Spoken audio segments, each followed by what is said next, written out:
The mission of Inspectors General is to conduct audits and investigations of agency programs and recommend ways to promote economy, efficiency, and effectiveness, and to prevent and detect fraud and abuse.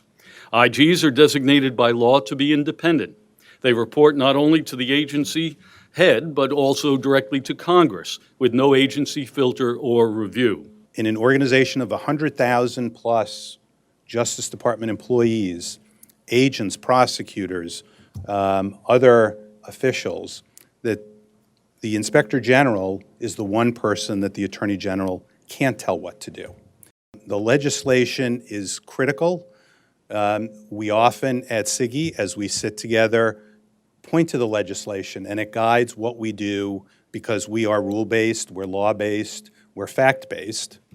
Over the past years or so, 10 years or so, scholars, experts, political scientists, and many of us who have been involved in Congress for decades have lamented the quantity and quality of congressional oversight. The quantity being too small and the quality being too often tainted by partisanship.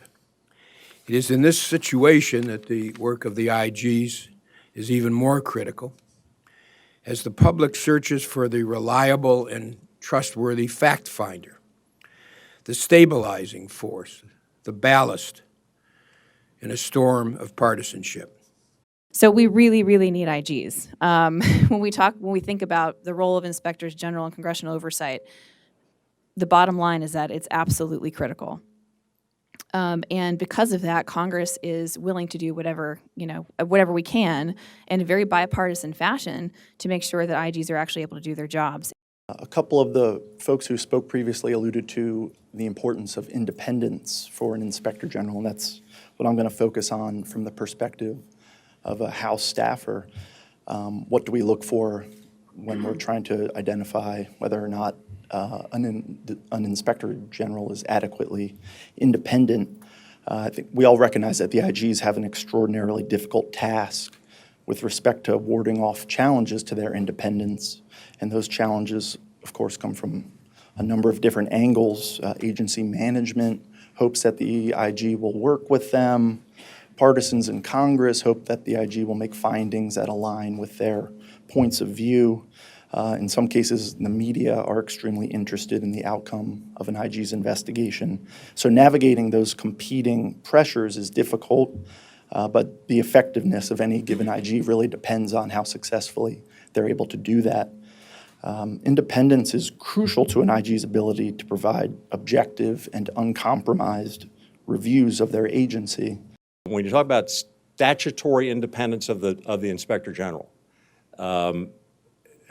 we are not immune to influence, right? You've got to be influenced by fact and by perspective, but it still is the independent, objective decision-making of the Inspector General, him or herself, that at the end of the day, that's the statutory responsibility. The Legislation Committee, when we do meet with congressional staffers, we ensure that we meet with both the minority and the majority, preferably together. That's what we like to do. We want to make sure that everybody understands what was said in the meeting and there's no questions about something being left out of a briefing that was provided to somebody else. One of the sayings you hear in the IG world is, if you've seen one Inspector General office, you've seen one Inspector General office. They all tend to do things a little bit differently. Some do things very well in one aspect, others not so well, and so on. And so we could see those best practices and say, you know, this IG is doing this very, very well. These others probably could emulate that.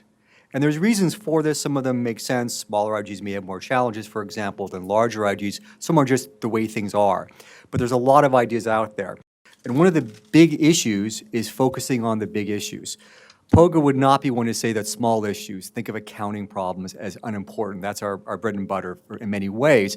However, we do at times see inspectors general so involved in the trees that they don't see the forest. We need to reflect on how we can do our job better since things have changed since 1978. For example, do IGs need to partner more often with other IGs to examine matters that are not within a single agency's purview. I look at all reconstruction money spent by any U.S. government agency in Afghanistan. I'm not housed in defense, I'm not housed in state, I'm not housed in aid. Very few IGs have that ability to look at the whole of government issues. And I would argue that the challenges we face today, whether it's in reconstruction in Afghanistan, whether it's in privacy, whether it's in healthcare, or whether it's fighting the opioid epidemic, are not stovepiped. They deal with the whole of government.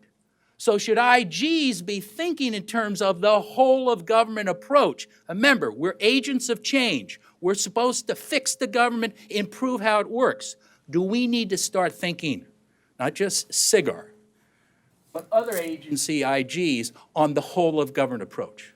I would echo what some of the previous speakers said, which is it really is, I believe now that I've been here for about 10 years and having worked at every level of government, it's a brilliant scheme. I mean, and I mean that in the nice way of a scheme. I mean, whatever caused them in 1978, caused Congress to create the IGs in the way that they did it beautifully, because there is so much independence built into there, and yet it is so beneficial to be within the agency, though that comes with its own set of pressures. But to have an IG sitting in the agency, exercising independent oversight with a dual reporting requirement to Congress, really, I think, helps us become extremely important parts of the government and provide a really valuable service to the taxpayer. But there are some small things that every IG can do, and along with something as simple as, and I've posed this to IGs before, do you have a phone number for congressional staff to call? Do you have an email address? This is not just a problem for small IGs. I used to work for a large IG which did not have those things. It's strange, right? And that could be easily fixed. IGs have to be willing to be unpopular. As several of us have said, they have to speak truth to power. And while that's an overworked phrase, it is a perfect fit when it comes to inspectors general. They have to call the balls and strikes fairly, without bias, without sleight of hand. They have to state the facts as they find them, and they have to stand up to criticism, which is not easy.